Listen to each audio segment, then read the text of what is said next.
Hi, how are you? This is Dr. Farley, and today I want to be going over with you more about a healthy brain and an unhealthy brain, and also neuroinflammation, which is one of the main reasons why we get an unhealthy brain. And I want to talk about what's called a healthy and an unhealthy resting membrane potential. This is really like basic neurophysiology to understand this, but um, we have a resting membrane potential in a healthy person, and then there's a firing potential in a healthy person, and then there's a abnormal resting membrane potential in an unhealthy person, and the same firing potential in an unhealthy brain, we'll call it. So if things are working well, what the brain requires is oxygen, glucose or ketones, stimulation, activation, that's all the stuff we do here in the office. And then we need to have good oxidative ability to manage oxidative stress that happens endogenously, mainly from proper mitochondria, just working and kicking off these oxidants that I call fireballs, and they got to put them out.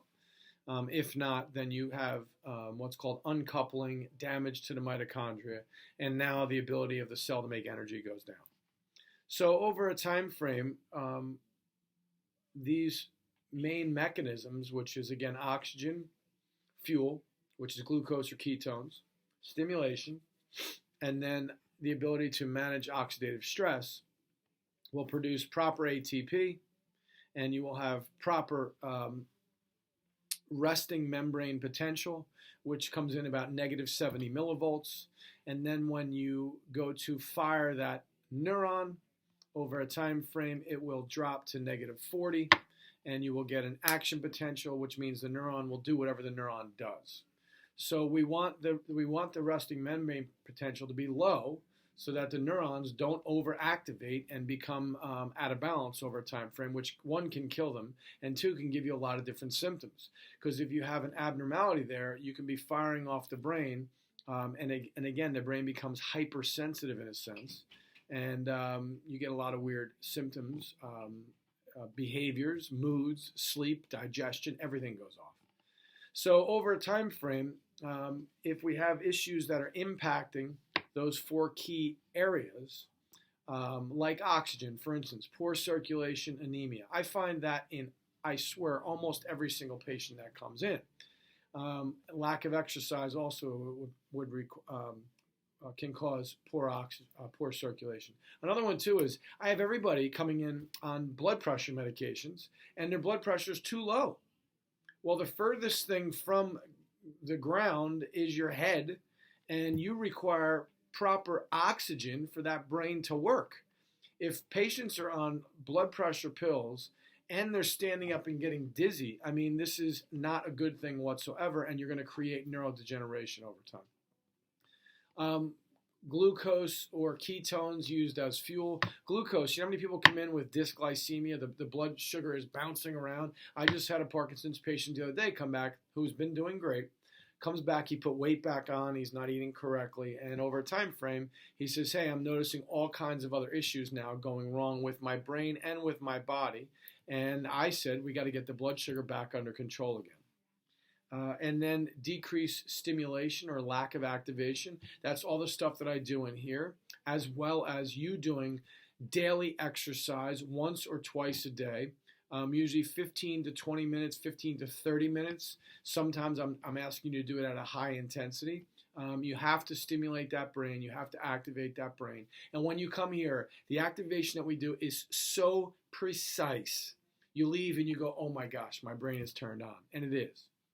And then lastly are the ability of the endogenous ability to handle, endogenous, which means inside you and inside your cell, the ability to manage oxidative stressors, which are these fireballs being kicked off from either normal working or you're stuck in a sustained inflammatory response. Inflammation that people get stuck in, which always starts in the gut and has multiple components, but food's a big one, will create excessive oxidants, and then you're causing damage to your mitochondria, and that process also is the number one reason why we see all diseases and the number one reason for cancer.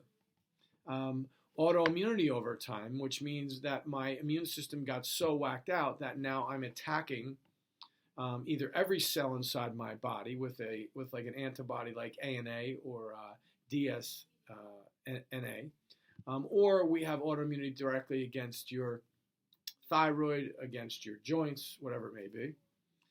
And then lastly, our environmental toxins. The biggest environmental toxin I see, you want to know what it is? Alcohol. I mean, people drink alcohol and they have no concept of what they're doing. They are destroying themselves from the inside.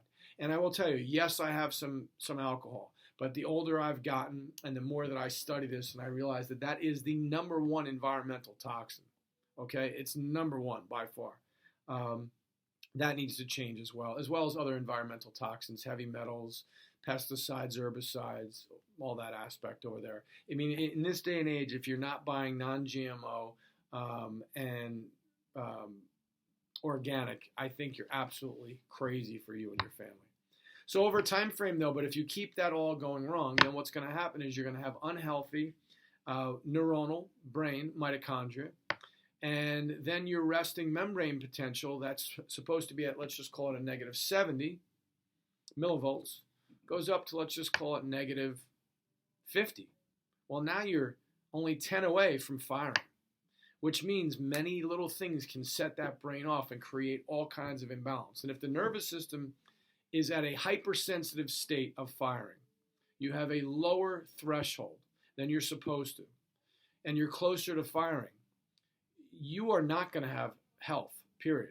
And you're at an increased risk of neurodegeneration, speeding your neurodegeneration, not staying stable with the level of neurodegeneration that you're at, and then also having all these neuropsychiatric symptoms, depression, anxiety, bipolar, schizophrenia, and your entire health goes down because that is the master system.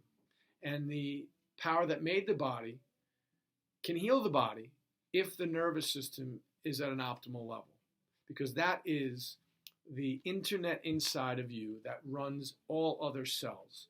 So a basic concept from years ago from D.D. Palmer, the founder of chiropractic, is that as that nervous system goes up in function, good tone, or down in function, bad tone, your health simply follows. And we know this is absolutely true. And over a time frame, this resting membrane potential just lets you know what's happening exactly inside of the neuron. And then there's mechanisms of how we can go about, number one, identifying this through proper testing, proper root functional cause, and then, hey, what do we do to try to get this better? And this is a key component to what we do for patients. So I hope you found this interesting. Thank you and have a great day.